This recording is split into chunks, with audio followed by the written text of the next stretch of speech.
መሰጋ ታውቃላችሁ አመቴን በአረበኛ መሰጋ ማለት ነው እዚህ ጋር ሽንኩርት ትንሽ ከተቼ ሽንኩርት አቁላልቼ ቲማቲም ፈጭቼ አጠልዬ እዚህ ጋር እንተከትካለሁ ማለት ነው ከተከተከ በኋላ ትንሽ ሳልሳ አረጋለሁ ማጂ አረጋለሁ ይሄ እንዲያን ተከተክና ቁጭ አረጋለሁ ማለት ነው እዚህ ጋር ደግሞ ያው እንዳይረዝም ብዬ ነው መጀመሪያ ሽንኩርት በደቃቁ ከተከና አበስልና የተፈጨ ስጋ ጠብስ አረጋለሁ ማለት ነው የነሱ ቃራ አለ አይደል ይሄ ትልቁ እሱን በደቃቁ ከተከና እጨምራለሁ አንድ ላይ ብስል አረጋዋለሁ ቲማቲምም ደቀቅ አርጌ እንደዛው ከዛ የነሱን ቅመሞች እጨምራለሁ ማለት ነው ሁሉንም ቅመሞች ትንሽ አረጋለሁ እሱ ለብቻ ብስልና እንዲቁጭ አድርጋለሁ ለምን ማዘጋጀታለሁ እዚህ ጋር በድንጋይ እየጠበስኩና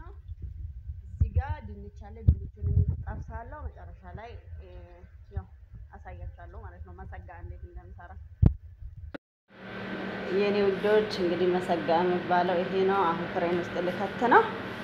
በኋላ ደግሞ በስሎ ሲወጣ እንዴት እንደሚያምር አሳያችኋለሁ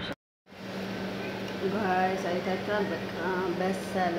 ይሄው ታለው መሰጋ ብላ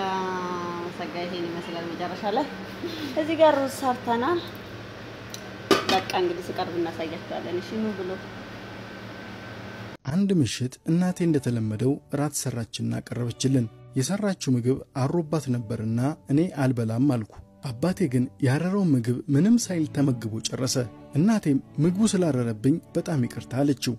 ያባቴ ምላሽ ግን ውዴ ያረረ ምግብ እኮ እወዳለሁ የሚል ነበር እኔ በጣም ስለገረመኝ ለንተኛ ስንል ጠብቄ አባዬ እውነት ያረረ ምግብ ትወዳለህ ብዬ ጠየቅኩት እሱም እንዲህ አለኝ የውል ልጄ